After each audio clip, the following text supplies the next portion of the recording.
Hello, everyone, and welcome. I'm Ramola D, and I'm here this morning with Dr. Eric Karlstrom, who many of you may know. Dr. Karlstrom is a professor emeritus of geography, and we've been having a lot of conversations lately on things like climate change, global warming, Agenda 21, and so on. We're here this morning actually on a rather sad occasion, but to commemorate, to honor, and to highlight the work of a dear friend of ours, Dr. Paul Marko, who recently passed away. But we hope his spirit lives on and infuses our work as well. The work that Dr. Marko did was various, and we have all benefited a great deal from his work. So we're here this morning just to kind of do a tribute and talk about what he has accomplished and the great gifts that he has given us. So welcome, Eric. Thank you, Ramola. And yeah, I think it's very appropriate that we discuss the work of our friend Paul Marko, who just suddenly died. And it's a big shock to us. And I'm sure many others. He had a great program, originally World Beyond Belief, that he did with Mindy, his partner, wife. And then this morphed into your Techno Crime Fighter series that has been going on for, I think, over a year or about a year. With Catherine Horton, Dr. Catherine Horton, and ex-NSA whistleblower Karen Stewart, and sometimes Dr. Millicent Black and yourself, putting out many shows to help understand and hopefully defeat and fight back this odious criminal gang stalking system, which is global and which is targeting millions of people illegally. So, if the governments of the world are not going to step forward to protect the citizens of the world have to move forward to try to protect each other. And, Dr. Paul Marko, I think, did a fine job of that with his podcasts, his PhD in psychology and like me, mostly white hair, and a lot of experience working with the corporations. And he brought a presence, I think, to all of the work that he did, which was very positive and concerned and positive at the same time. I have a friend who was watching, trying to figure out, some of the issues that I've been discussing, and she said, boy, she really liked the guy with the white hair. She didn't know his name, but she watched some of Paul Marko's interviews and she liked him. So he was a profound and important voice in our budding community of, I guess you'd call them targeted individuals or concerned individuals. So it's good to be talking to you about this, Ramola. I know you're central to this. You have a lot of knowledge because you did all these podcasts with him. And so, yeah, I'll let you speak to the issues for a while here. Thank you, Eric. As you know, I guess what you've highlighted over here is, in particular, the Techno Crime Fighters Forum podcast that Dr. Marko was the primary person instrumental in starting. This is so interesting to look back. It's been barely a year ago that I met Dr. Marko, and actually I met him through you, if you recall. You introduced me to him because you had done a show with him, and I think you had told him about me because we had met earlier. And about the fact that I too was being targeted. And then he tried very hard immediately, I think, to set up an interview with me. And I couldn't make the first date, and I finally made the second date. And so we did an interview, and I was immediately struck by his open-heartedness, his generosity of spirit, his complete open-mindedness, because he was very open to listening and hearing everything I said to him about my experience of being targeted, Uber surveilled, monitored, and being hit with electromagnetic weapons. Now, this information and this issue that both of us continue to speak out about, and that Dr. Marko spoke out about, not everybody in the world is aware of, thanks to the hatchet jobs from, the New York Times, the Washington Post, who are trying hard to keep targeting under wraps and trying hard to dismiss the witness and testimonial of everybody coming forward to speak about electromagnetic weapons dismiss them as delusional, as you know. So we're kind of fighting an uphill battle here, trying to inform the world that indeed this is very true. This is indeed going on. So I was so blown away by Dr. Marko during that very first conversation when he completely accepted everything I said, completely open-minded, completely aware. And this is what I would hope anybody who is educated, who has an awareness of the state of affairs of technology today. We are living in a world where we all have cell phones. Wi-Fi is all around us. We're moving toward 5G, and God forbid we actually get there. Because as we know, 5G is millimeter waves, pulsed millimeter waves. And we need to, as a human community, stop 5G being rolled out on all of us. But coming back to Dr. Marko, he understood these things very, very well. And that's what totally impressed me about him right from the start. After meeting me, after hearing my testimonial, and I think around that time, he'd also spoken to Dr. Catherine Horton, and he had started to do interviews with her. So he had begun to understand, and Dr. Horton, as we know, is a physicist. So she was able to inform him, no doubt, about the physics of this reality that we are currently facing. We are being locked down in an electronic control grid, in an electromagnetic control grid, I should really say. And all of us as a human community are being subjected to incredible attacks of different kinds.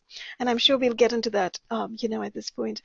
But going back to that time period, I think what Dr. Marko set in motion after listening to many of our testimonials and witness statements was profound, because he came forward to support those who were targeted, and he suggested having a forum, a regular forum, where a few prominent people who were targeted could come forward and speak about their experiences. And that was the Technocrime Fighters Forum, a podcast to start with.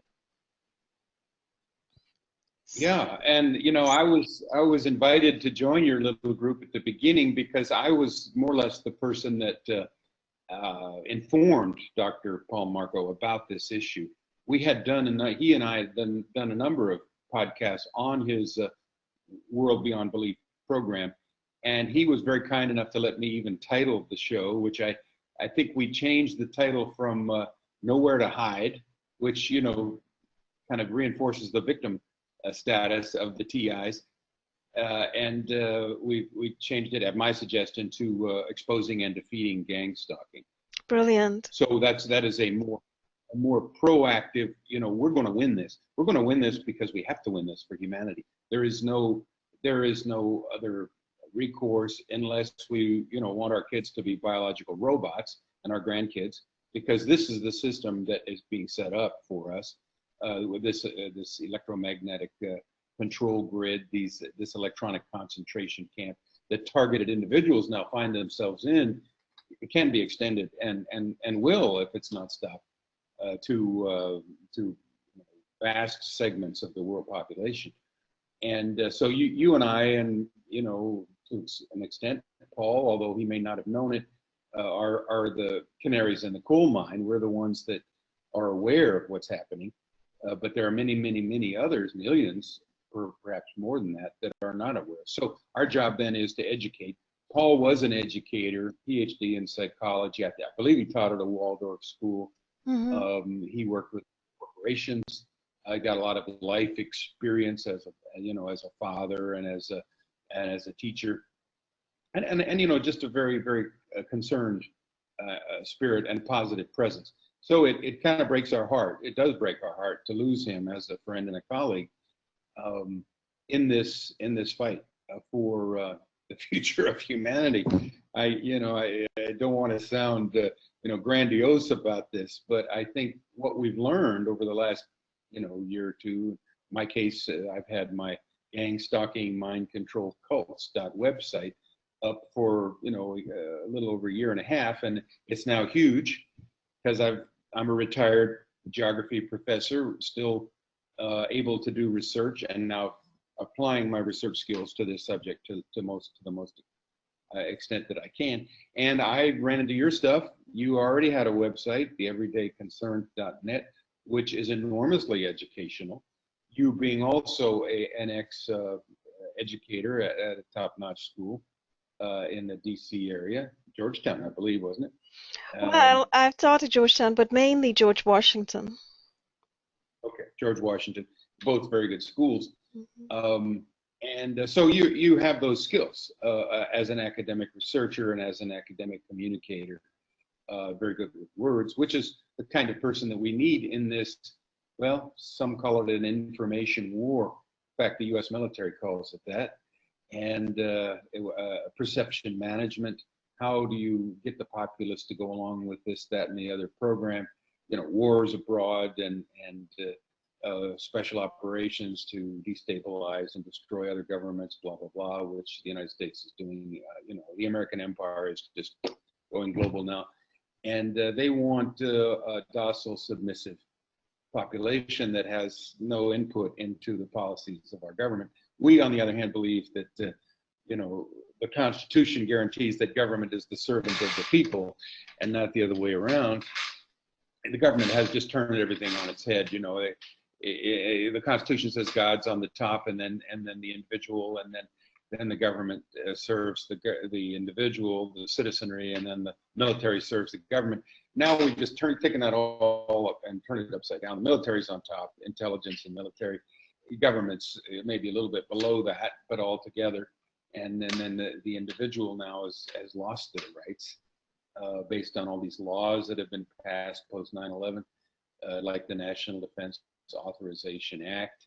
So there's enormous room for concern for those who want our country to survive in the future, and our own citizenry to survive in any form in which there is freedom and independence of thought, because these technologies are so invasive. The information technologies can actually distort and change your memories. This is very difficult for most people to get a grasp on. But there are two things, according to the Dr. Ewan Cameron and the British Army Psychological Warfare Division and George Orwell, two things that give us a sense of identity in place, and that is our memories and our sensory perceptions. And now these electronic weapons can actually change our memories and erase our memories and mess with our direct sensory perceptions, so that we then as citizens have no sense of self. So we can be taken out of the equation. We can be easily manipulated. And this is de facto declaring war on the citizenry of the United States and the world. And the And I'm world. afraid that, yes. Yeah. And So we have a covert war. And as you say, you've got the military and intelligence on top, and as you know, there are many dark factions above the military and intelligence, and also inside the military and intelligence. And part of what you have been doing, what I've been doing, what Dr. Marko has been doing, is trying to ferret out through conversations, through research, through reading, through working together, who exactly those factions are, what they comprise, who they comprise, where do they come from, and I think at this point in time, we all have a fair idea who they are and how they're operating in extremely nefarious ways, and how they've been operating across time. And in fact, that's actually something that I should talk about regarding Dr. Marko's work, because, prior to my meeting Dr. Marko last year, I had actually come upon his website, his YouTube channel. I had been exploring some of his videos, along with the videos of some other people, who've been working in this space. I guess it's the truth media space, trying to excavate, research, bring forward information. And what really kind of impressed me during those times about Dr. Marko's site, which is Pine Cone Utopia, or World Beyond Belief, is that it was so wide-ranging, because he kind of dug into, the cabal. He dug into the matrix. What was the matrix? What was behind the matrix system that's been set up by this Kabbalistic faction, dark faction, and how people are being trapped by it, and people's minds are being narrowed down. Our education system has been destroyed. And as you know, you've talked a great deal about how our weather has been modified, It's been modified for decades, right? Back to 70 years of military experimentation, etc. And so the world that we live in today is such a modified world. Our weather is modified. We're being chemtrailed to death. I mean, I think these are things that Dr. Marko, explored. Um, but also our background, where do humans come from? I think there's a lot of mystery there. And I know there are lots of, researchers out there who are working on this. Michael Tellinger, Graham Hancock, David Icke, even Dr. Ed Spencer, right? Each one has different theories, and each one is going back and re-looking at various archaeological ruins and trying to figure things out. And I think Dr. Marko was also doing some of that. He was, kind of researching that as well. And such an open mind. He was also researching things like the flat earth theory and things like that. I think I have to actually sit down and explore some of his videos. I haven't explored all of his videos, but such eclectic a range and such an interest in the past of humanity, in the present situation, and also the technocratic kind of situation, which is kind of what we find ourselves in today. We're living in a world where science and technology have taken over, and there are techno geeks out there who've gotten into the transhumanist thing and are so focused on cybernetics, on merging man with machine, on robotics, on artificial intelligence, and literally pushing humanity into what they conceive of as the next phase of evolution.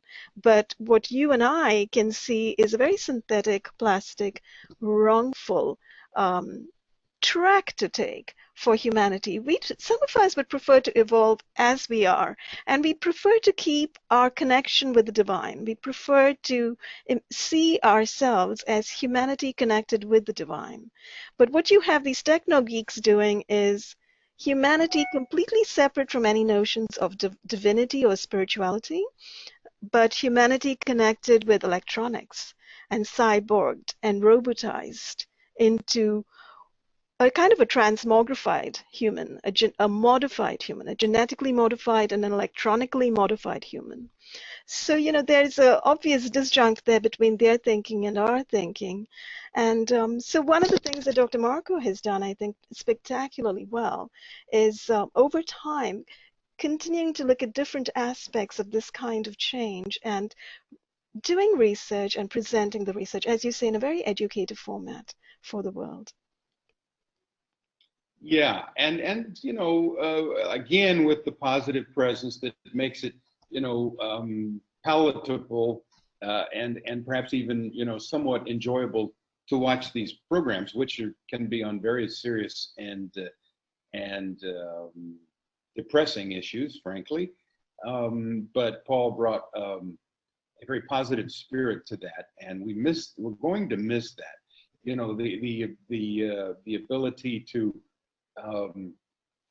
relate personally, be positive about our relationships here and now, and making this contribution in a dignified manner. Very important, very important. Again, it's an information war to some extent, but it's also a battle, of perceptions. And our adversary in this case, or the people that have designated us as adversary, they have all the resources. They have all the $800 billion a year for the Defense Department, if you count it a certain way, as I've read. It's not only the gorilla in the living room, that's the rogue elephant in the living room. And that's what's driving the system. And that, and they're acting in a self-interested manner. As Eisenhower warned us about in 1961, beware of the military-industrial complex. It has to fall on a informed and vigilant citizenry to keep them in check. Otherwise, they will run the system for their own benefit. And this is exactly what we see. That's exactly what's going on currently. Exactly. They've taken over. Yeah, they've taken over. And, I've just transcribed the interviews that Kay Griggs, ex-military wife, ex-wife of a very, very high military assassin and insider, and herself a very well-educated political insider. She gave these interviews in 1998, found out that she was being targeted for being a quote-unquote troublemaker. and figured out how it was being done. It was being done by the military. She knew who it was being done by and how it was being done. She would find the Army field manuals about intelligence and electronic warfare operations. She would go through and she said, well, this is what they're doing to me. This explains what's happening to me. It's right out of the Oh, manual. she's brilliant, and I'm so glad that she did that research and also that she did those interviews. I mean, she's so open-hearted and completely revealing in those discussions that she had with two or three interviewers, I think, whom she revealed so much to.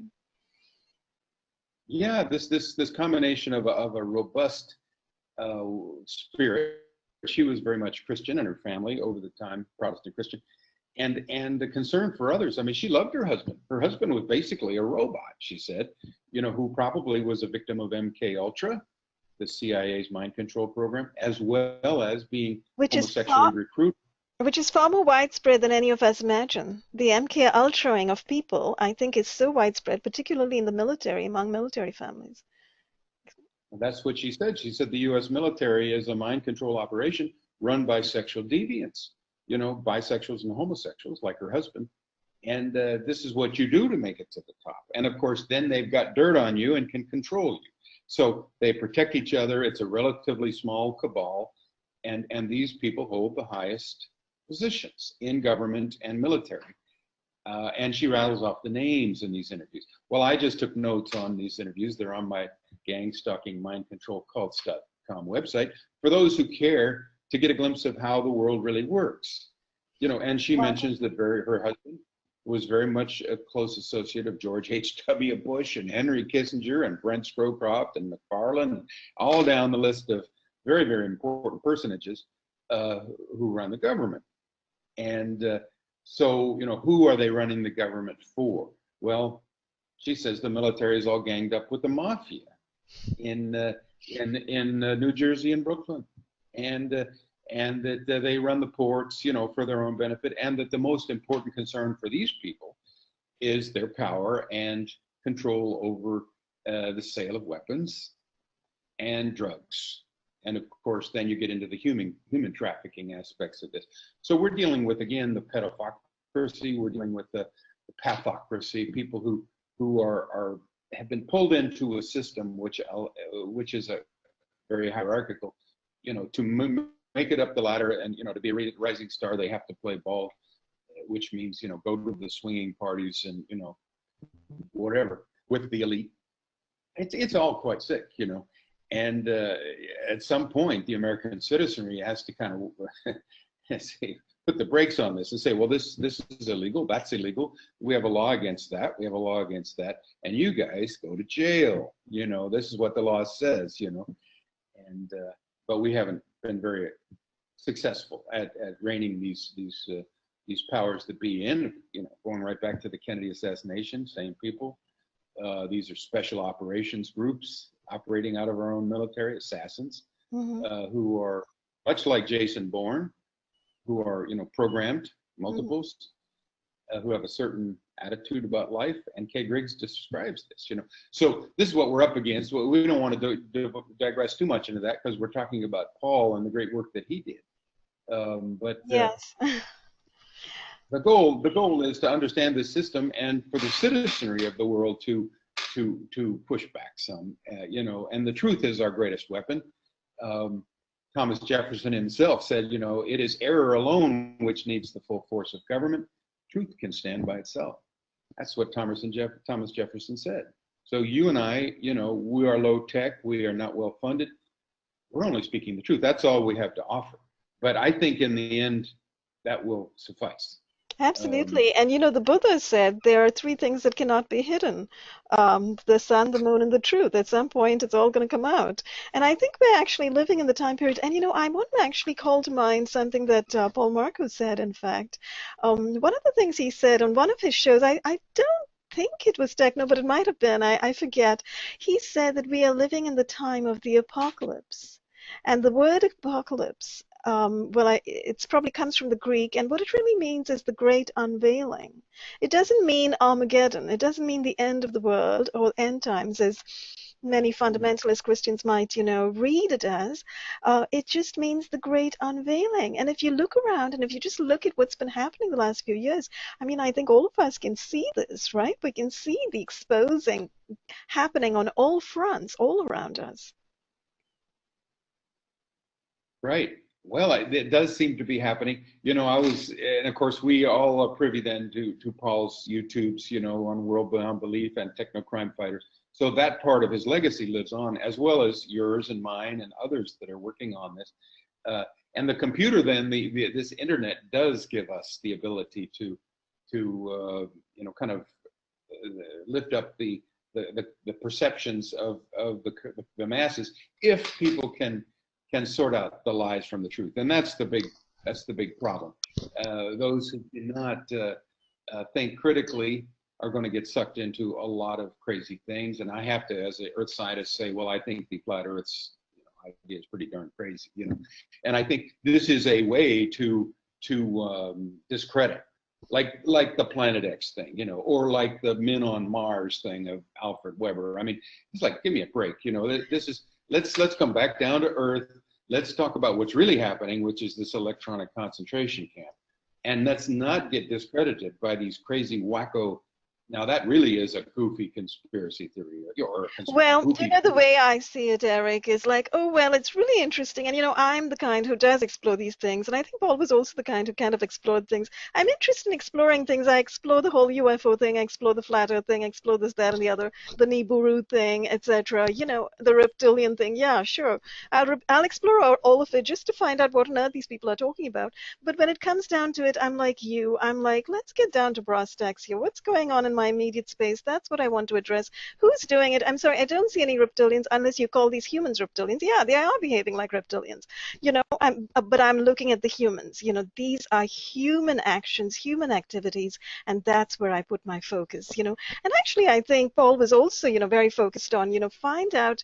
One of the things he kept telling us at Techno was keep going down those rabbit holes. Because he knew and he could see that we were also researching and talking about research. Especially Dr. Horton on our shows. So he would say things like, keep going down those rabbit holes, keep doing the research, because that is important. We do need to kind of, one, learn from others who've done the research, and two, kind of figure out for ourselves, what we each think, right? I mean, individually. Isn't that what critical thinking is all about? Try to inform ourselves first, Yeah, and in this regard, Ramola, I think I need to plug my websites. I've got 5 Please websites, do. nine. Yes. Yeah, 911NWO.com, which I've been working on since shortly after 9/11, and trying to, parse the truth out of that bogus cover story, conspiracy theory itself. Absolutely. It's conspiracy theory, which is ridiculous, and then finding the truth then becomes very important, because that became the trigger for all these wars in the Middle East and this draconian police state, of which our gang stalking is a part. Okay, so then I have the naturalclimatechange.org website, which exposes the same problem with the man-caused global warming thing, which is that yes, this is another cover story in order to move the UN into position of one world government and tax all the economic activity by saying carbon dioxide is the boogeyman, causing a catastrophe with our climate, which nothing could be further from the truth. So we're living in this false reality paradox, and that is imposed on us as a society by the intelligence agencies, who again have been doing all this mind control research since World War II and before. That's been my approach, is to look at the history of these false flags, these cover stories, and then I have the San Luis Valley Waterwatch.com, and my gang stalking mind control cults.com, which grew out of 911nwo.com, and then my music site, which keeps me sane, hopefully, with pleasing music and others, I hope, erickarlstrom.com. So yeah, I'm one of these researchers that has been working on this for a long time, and Paul and you are others, and we've connected, and this ability to connect with the internet and these podcasts really helps us out a lot. Again, if we have this ability to parse through, the misinformation which is inserted by the very intelligence agencies with the valid information to keep us going, looking in the wrong direction. And this has, of course, been what's That's it going on with. exactly. Exactly. There's so much disinformation, and you're right. They've seeded stories on the internet, which are kind of fascinating, but then you start going down those particular rabbit holes, and you find it's never ending, and it really takes you away from your center and your focus. So you're right. You kind of need to come back, and you've certainly done an incredible job with your many websites, and I do highly recommend them to people because they're compendious and they're very, very detailed and very specific, and especially starting from the 911nwo.com or org. I always forget, Eric, is it Yes, come. .com. Okay, 911nwo.com. That's a brilliant website because it actually goes into so much detail, both on, the horror of 9/11 and all of the theories behind it and everything that you have come to understand as to who pulled it off and how they pulled it off. But it also talks about the New World Order and a lot of information about the New World Order, which used to be considered a conspiracy theory by people who simply didn't know. And it's people like you and Dr. Marko and others who've done the research. Oh, also Daniel Estulin, who's published on the Tavistock, agenda, etc., and various other writers, Christopher Story and Eustace Mullins, who's spoken out so much and written so many books, who's been digging into all of the backstory behind all of that, who's behind it, these international bankers, these super billionaires, through time, over time, who've been apparently following Babylonian religions and it appears to me when it comes down to it, I mean, they've clearly just lost their minds and become megalomaniac and psychopathic. And they want to impose massive totalitarian control on everybody else because they want the world for themselves. They're just greedy and selfish and mad. They're just insane. So, but you've done the research and you've kind of figured it out. So I think there's a lot of information on those websites, and I highly recommend that everybody go and read those. Yeah. Yeah, and just to kind of follow up on our history, I got on these interviews with Paul Marko because Paul and Mindy replied to one of my interviews via my 911nwo.com site. And I don't look very often at the replies because I'm busy doing other stuff. But then I saw their reply and they seemed like really nice people. So then I got in touch with them with an email. And pretty soon we were doing an interview. And that's when, kind of Paul and Mindy got excited about this issue. And then I suggested that he interview you. And then that got the ball rolling towards the techno-crime fighters, which has almost had a year's run with Dr. Catherine Horton in England and Karen Stewart, NSA whistleblower. And I was asked originally to be on that team, but I said no. And the reason I said no wasn't because I thought you guys weren't not going to do great stuff, but because my habit is to work independently. And I have maintained my independence all through the 9/11 Truth Movement, which was co-opted and destroyed by being infiltrated, by using the standard psychological techniques of the RAND Corporation, et cetera. Oh, yeah. So my sense is that what we need is many different lights in different places agree. doing Yes, yeah. kind of work. In other words, if we all join together, we're easier to take out. What we need is a leaderless movement. Yes, I totally agree. A multi-leader or a multi-focused movement is what I would also agree, decentralized in that way. And all of us from different corners speaking our truth. And it's interesting that our truths are reverberating, resonating, and finding commonality, across time and space, because indeed what we are exposing is the same thing. We are simply pointing to what is actually going on. And if during one of my conversations with Jeff Godwin, sorry, from England, he talked about what the intelligence agencies are doing to people like us who are bringing out the reality and truth of what is going on. What they are doing is they are digitally ring fencing us. They're making sure that our podcasts are kept from the larger marketplace of ideas, that, if we're on YouTube, our YouTube videos are not in the common feed of others, right? If you're on Twitter, your tweets are not shown to everybody else. If you're on Facebook, similarly, it's like the posts you make on Facebook are not shown to all of your friends, your influential friends on Facebook. So we are being ring fenced. So the number of views we get on our videos, that kind of thing, is highly being manipulated. Our data is being manipulated. Who's watching us, who's listening to us, who's reading our articles and our posts and our websites, we don't know. We don't know if it's 10,000 or 100,000. We don't know. We're literally working in the dark. It could be a lot more than, the figures that we're given, certainly.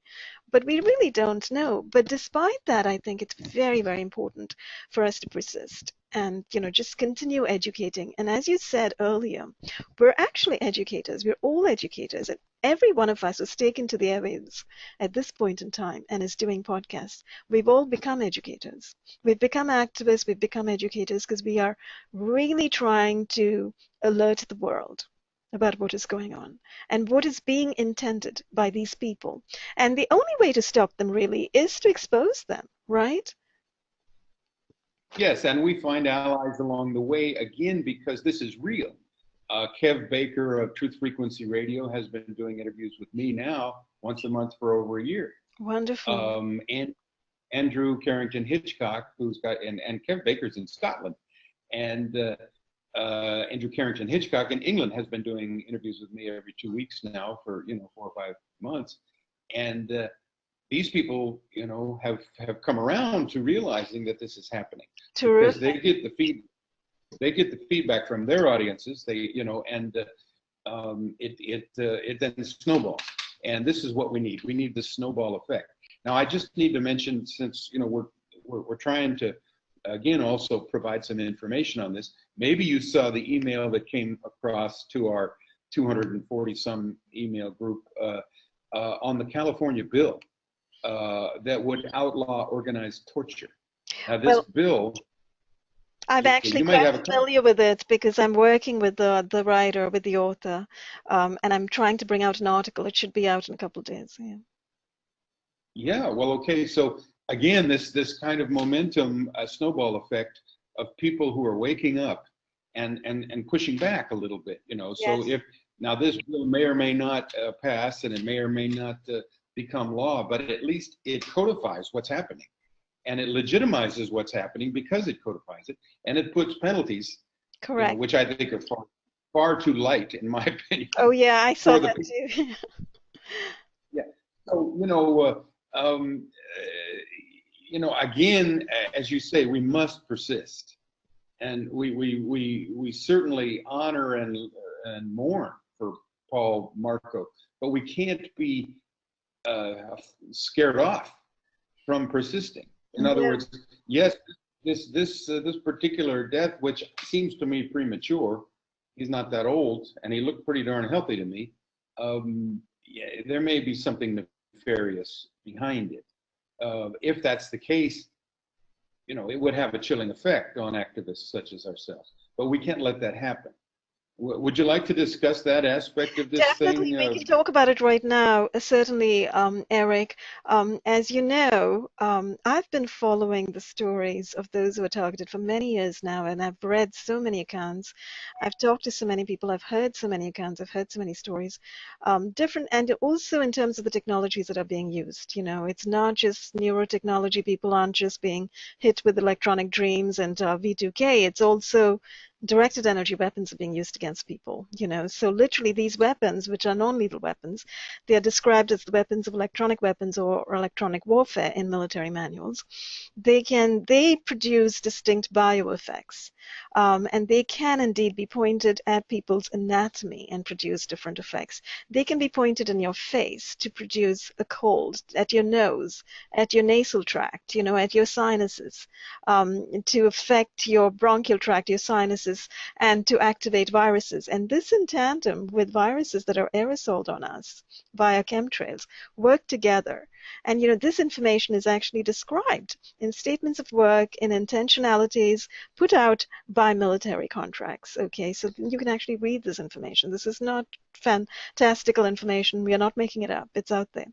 This stuff is documented. So these non-lethal weapons work in tandem with viruses, and with atmospheric kind of assaults as well. So they are really biological weapons as well as being directed energy weapons, as well as being physical weapons.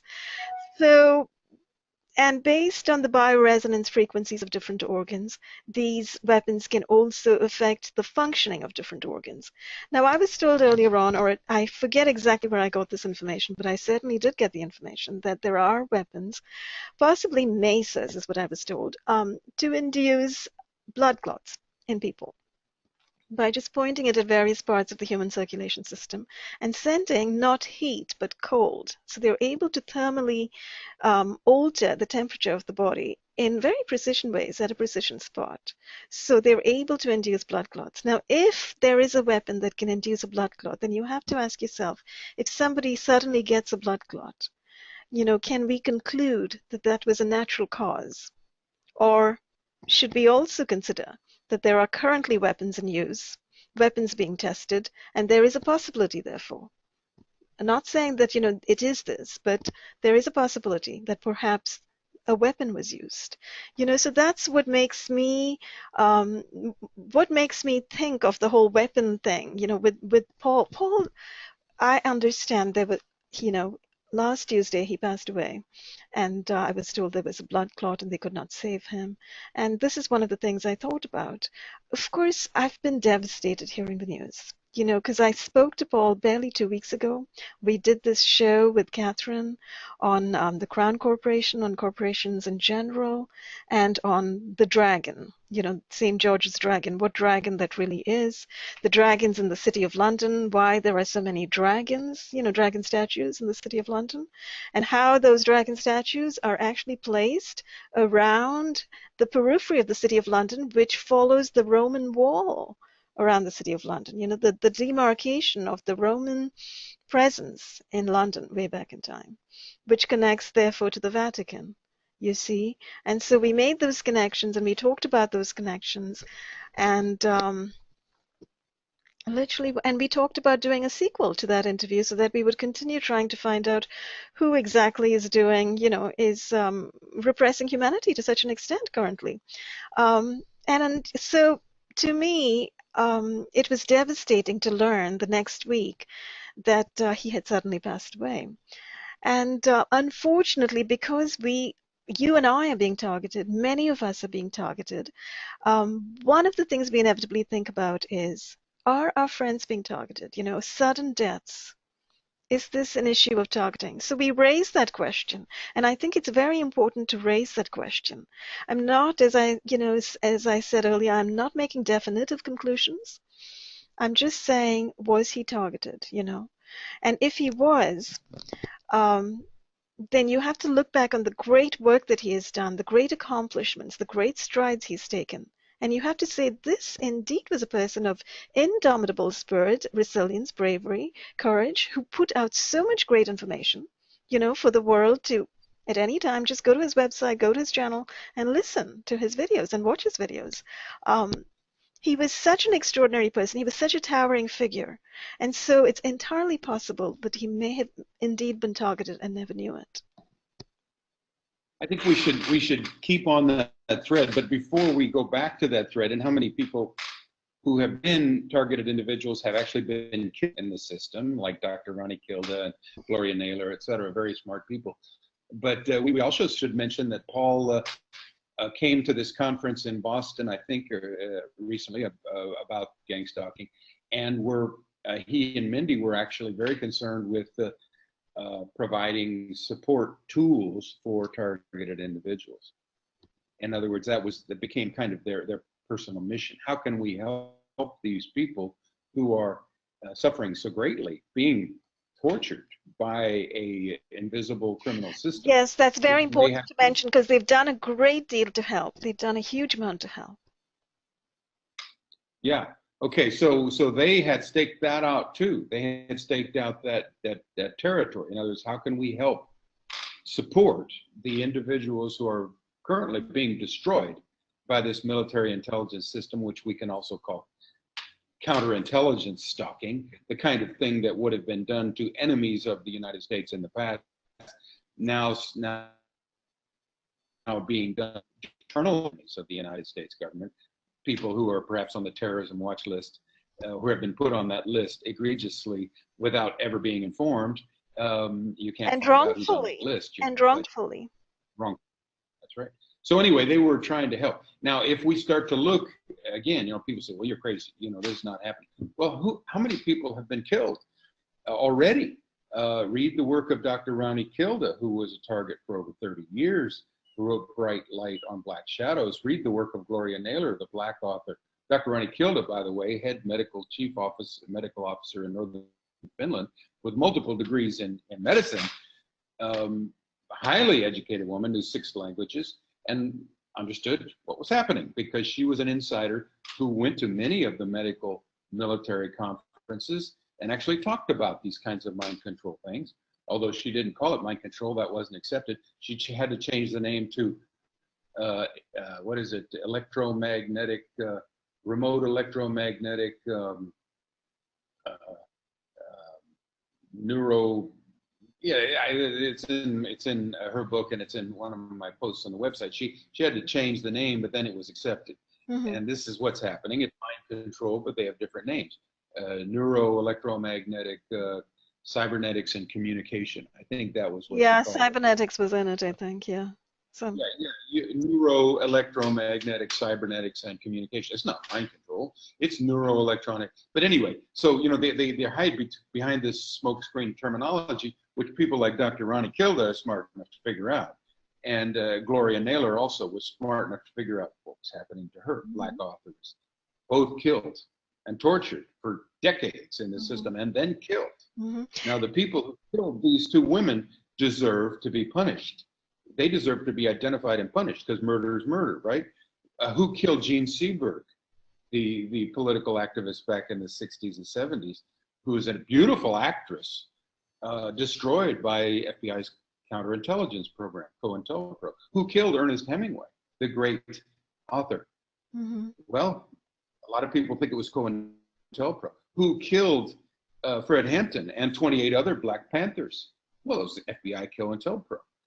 So we can identify the murderers. Who bombed Judy Berry, the folk singer out of San Francisco who wanted to save the redwoods? It was the FBI. It was COINTELPRO. I went to the trial. I saw those guys. They looked like perfect Nazis, and I was sitting there watching them, and I couldn't believe it that this was America, and they had bombed her, just about killed her, and now they were destroying her again in court. So. It's war against the civilian population that is not ideologically assimilated, who thinks that they have, rights, who think that they have the right to freedom of speech and freedom of religion. The government no longer agrees. And so we're really fighting the government. And, when this law comes along in California, which may or may not be passed, they talk about, a criminal organization that's behind this, a corrupt organization. Well, what is that corrupt organization? Well, we've been exploring this, and yes, it has its tentacles in the mafia and in the military and intelligence, but it is running the system. It is running the system, and it seems to be gearing up to take over the system much, much more. And the people whom it's targeting, are the people who don't fall into with the ideology, as you say. But it's also the people who are the noisy ones, is what I call them. It's called us, really. We're the people who speak. We're the people who speak out. And for some reason, because of speaking out in some sphere or forum or another, in all of our different worlds, each one of us has been targeted by this very self-same faction that's sitting inside our government agencies, and is running these mafia-associated operations on the rest of us. We've been targeted not because we are terrorists, not because we deserve to be put on a watch list, but because the mafia is running the watch list program. And they're taking out people who are pointing fingers at them or beginning to shine a light on them or beginning to speak out in communities. I literally think they're trying to take out the noisy ones because they're still trying to roll out a massive technocratic, totalitarian, fascist, one world governance thing. This is still their plan. They seem to be stuck on it. They seem to still go back to it.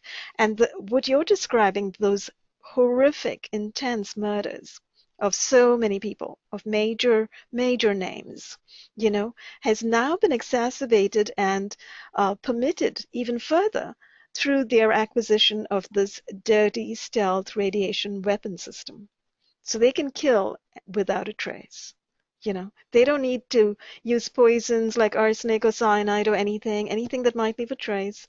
They can just use a radiation weapon to induce a heart attack or a stroke. And it appears to be of natural causes. So we're living in Yeah, very dark times. we are indeed. Let's talk about that for a second. We talked about, Hurricane Harvey as potentially state-sponsored terrorism because the U.S. military back in the 60s, 70s, and 80s had their Operation Storm Fury, in which they learned that they could steer and juice up and knock down hurricanes by at least 30%. So this is old technology. So if the United States coastlines or other coastlines are being hit with big hurricanes, that means that it is being allowed or it is actually being orchestrated. Because even corporations have the ability now, as there are corporations who will do this work service in the Far East, China and Japan, sell their services to limit the onshore devastation that would be caused by a hurricane.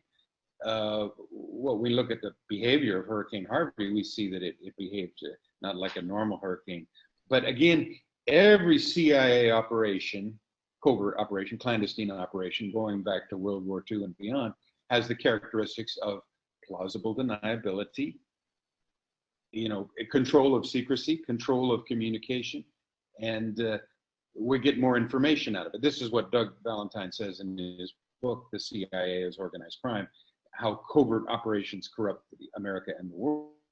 So you can say that these gang stalking operations, which you and I have direct experience of on street level, every little psychological act, street theater, psyact, psychological attack is a covert operation because it is a criminal felony. And they get away with it because they have control of communication and secrecy.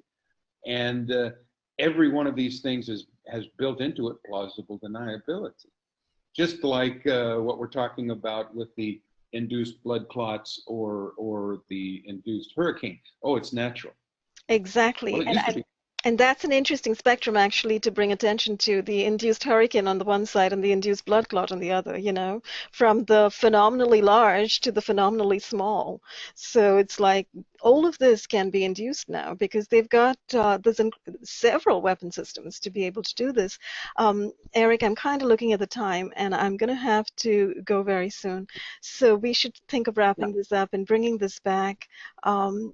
I think bringing it back, what we can say is Paul was very aware of the kind of dangerous times that we live in today. I think he was very aware. I think you and I are also very aware, but despite being aware, we are still plowing ahead, right? We're not going to stop talking. And I think Paul was very similar in that way, right? He wasn't going to stop talking. In fact, he was going to continue educating people. And the thing, I want to also talk a little bit about what he and Mindy have been doing with what they called, I think it's called Surfing the Portal, or the Pine Cone Utopia portal was the name of their blog. And Or I forget the exact name. I thought it was Surfing the Portal, but I could be wrong about the actual name. I'll find it and we'll put it below the video. But basically, they started a whole different series of podcasts of regular shows. I think he was doing that on Sunday night or Monday night, Sunday night. And I was actually on one of his shows. I had a conversation with him on one of his shows. I was, privileged enough to have this conversation with him because it was very different from the Technocrime podcast. It was much more casual and relaxed, and we just talked about different ways in which we could um, rethink our way to a better state of mind as we all try to battle what's going on around us, but not lose our equanimity, our poise, our center while we're doing it. So we don't exist in a state of aggression. We're not fighting, really. We are resisting in a sense. We are the resistance. We are the creative resistance. So as we are resisting what's going on around to us, what's being done to us, and what's going on around us, can we come to a state of mental and psychological power and centering that can help us continue? So that was sort of the focus that we were exploring that day, and it was a great conversation. But I want to say that he did this regularly for a long time, and I forget how many shows there are, but that website is now up, that blog spot is up. There's a lot of information from various different sources. So he made it an open source initiative.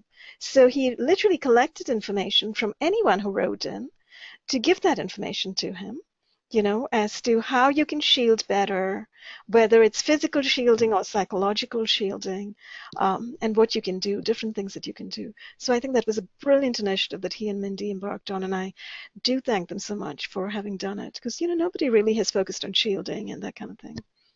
Very helpful. Yeah, and I very much identify with Paul. I mean, he was another one of the Gray Panthers, like, or White Panthers, I guess, like myself. He I came love out of that term. retirement. He He came out came of out of retirement. retirement. He could be drinking, his margaritas and his mint juleps, and watching football and cashing it in. But no, he took the best of himself and put it to work for humanity, and that, I think, is a legacy that cannot be destroyed. Um, and we need more Paul Marcos. So let his life and even his death be an example, for as many others as possible. So I very much appreciate your work, Ramola. You're doing fantastic things, just like Paul did, and we'll keep it up. Yes, we are resisting, but for many who are TIs, it is a battle for survival, and we can't minimize the devastating torture that these people are going through, deliberately so, to test the weapon system or to test the mind control program. People's lives are being destroyed, and as long as that is the case, we have to continue to try to reach out to all sides and educate all sides about this. So Yes, thanks so absolutely. much. You're very welcome, Eric. Thank you so much. Very well put. And you're right. We have to continue our work. And I think Paul would also expect us to do so and encourage us to do so. And so as we bring this program to an end, I just want to say, a heartfelt thank you, great gratitude to Paul for his work, all of his work, questing and learning and exploring, and then ultimately focusing also on those who are targeted, speaking to us and putting our stories out there, and helping us get the truth and witness and testimonial of what we're experiencing across the world. Because as you say, Eric, people, perhaps not you and I, but there are people who are literally being tortured extremely on a daily and an hourly basis. And, each one of us, our lives are in danger. I think that we can, place ourselves in that stage as well, space as well, because most certainly we're being attacked in very gruesome ways. Our lives are in danger. And whatever is going on, wherever people are being targeted, and I think there are many cover stories about that as well, Eric. And those cover stories have to do with weapons testing. But I think even that is a cover story. I think there's worse stuff going on. And, we're slowly uncovering some of what that is. There are people who are into sadism and into torture and into human trafficking. And I think that's what some of our research is pointing to.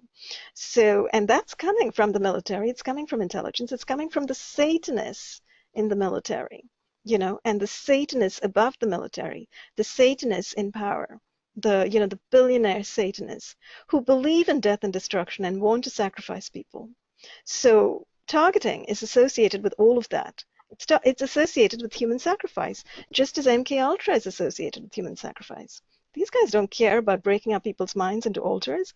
They love human sacrifice. They love destruction. So we're literally it comes down to those fundamental fights between good and evil that we're kind of right in the middle of and kind of caught right in the heart center of. So on that note, Paul did a fantastic job. Very grateful to him. We promise to continue his work, and we will continue as much as we can. But literally, Eric, I think what we're all fighting for is an end to this, a stoppage of this, a termination of this. We're not going to stop. We're not going to rest until this stops. Right? We have to. We have to. It's necessity is the mother of invention. For our survival, we are fighting for our survival, and we're surviving for others' survival. So it's not an option. Paul's contribution to how we can best approach this with the right state of mind is very useful, because this comes under the rubric of tactics and strategies and survival mechanisms. But yes, we are in this, and it's a war. And as Kay Griggs said, the other side, as you correctly point out, often Satanists, they get brownie points for killing good people. This is what they do for fun. And we're dealing with lunatics, as I said. I'm sorry, I just call them lunatics. So you're right. So we have to continue. Yeah. Well, thanks so much, Ramola. Always a pleasure to talk to you about these things. And I think it's great that we can remember the work of Dr. Paul Marko. His work is there on YouTube for many to see. They can get to know him, unfortunately posthumously. I hope these discussions he had gets a lot of traffic. Yes, thank you, Eric, and we'll put some of those links below. I will do that. Thanks so much for coming together this morning and for us, having this conversation despite our bad start early this morning with my internet being, slammed out. But I'm glad we were able to do it today, and thanks so much again, and I'll wish everybody a good morning at this point, and we'll see you another time. Bye-bye.